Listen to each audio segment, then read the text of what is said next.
Hi, it's Grannie Tesla, and ever since they dropped version 11 in December 2021, I can't find anything. So if you're like me and you can't find anything, watch this video because I'm going to show you where everything is.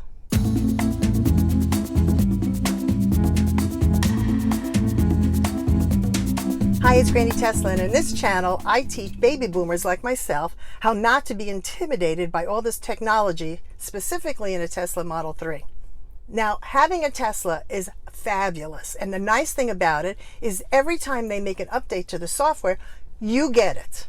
They download the new software and you get all the same functionality as if your car was brand spanking new.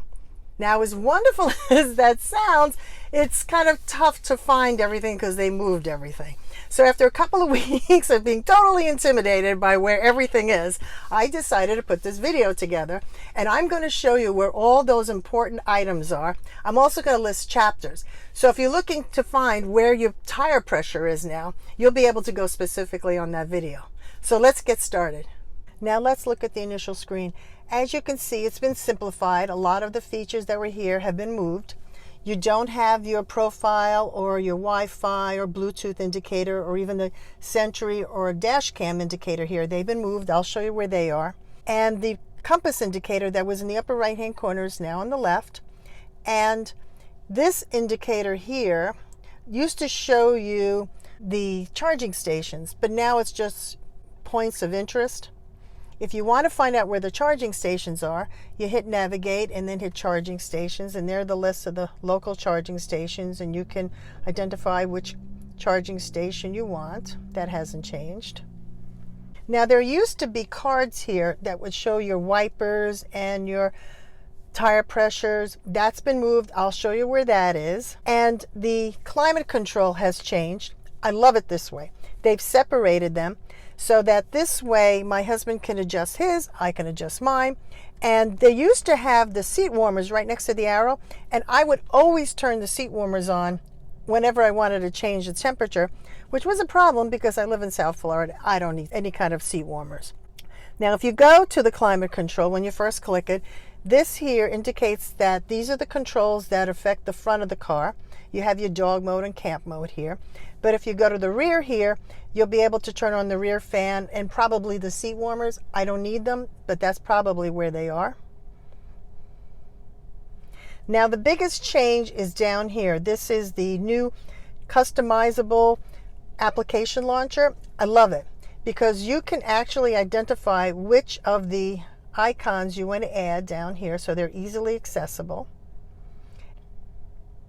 And if you don't want them, you just move them away, add what you want. Bluetooth. That's a big plus. I like that a lot. Now, if you go to controls, those indicators that you have for the Bluetooth and the LTE signal, they're here now in the upper right. And I think they show up in every single one of these screens, but I'm not sure. And of course, you get your notification. Oops, I've got to add some fluid to my windshield washer. This screen I like a lot. They've made the buttons much bigger, so they're easier to find. And if you go to pedals and steering, that hasn't changed very much. Charging, for the most part, hasn't changed very much. And they have some supercharging tips here. I think they were always there, but it might be a good idea to go through that. I think it's just handy to have that information available. Autopilot, this is important. Now you can turn on and turn off automatic blind spot camera, which is nice because if you put your directional signal on, you'll actually see that blind spot. Love it, love it, love it. Locks now has where all your profiles are, which they were before, but now that's been simplified. You don't have them on the top. Not too crazy about that. I always like to know if we were using my husband's profile or my profile when we first got in the car. I'm sorry, that's missing. Lights haven't changed much. Display hasn't changed much. Now, trips, this is where you're going to see your odometer and your current trips and the number of miles that you've been traveling. That used to be a card here. Now it's under trips. Navigation, for the most part, hasn't changed. Under safety, this is where you're going to find the information on Sentry Mode and Dashcam. Now, I put a video together with the older user interface, But for the most part, the functionality hasn't changed. I'm going to add that link below in the description if you want to take a look at that.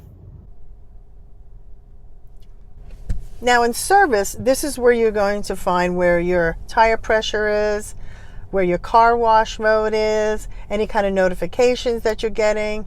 That'll all show up here under service. Software, that hasn't changed, and any kind of upgrades that you want are all there. Now, what's a Granny Tesla video without somebody going ludicrous, even though my Tesla Model 3 doesn't have ludicrous mode?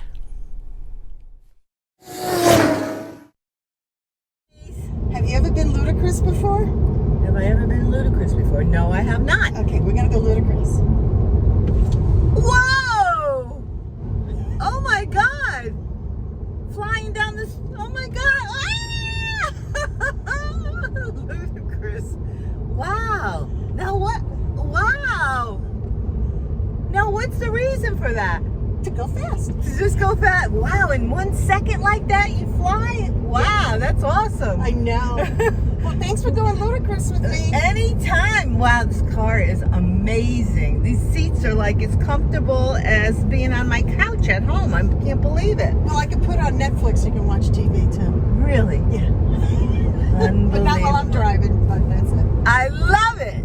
Well, thanks for driving with me. Anytime, girl. Let's go ludicrous. Bye. I hope you found this video informative, and if you did, please give me a thumbs up, and don't forget to subscribe and hit that notification bell, and the next time I upload a video, you'll be notified. For Grannie Tesla, bye for now.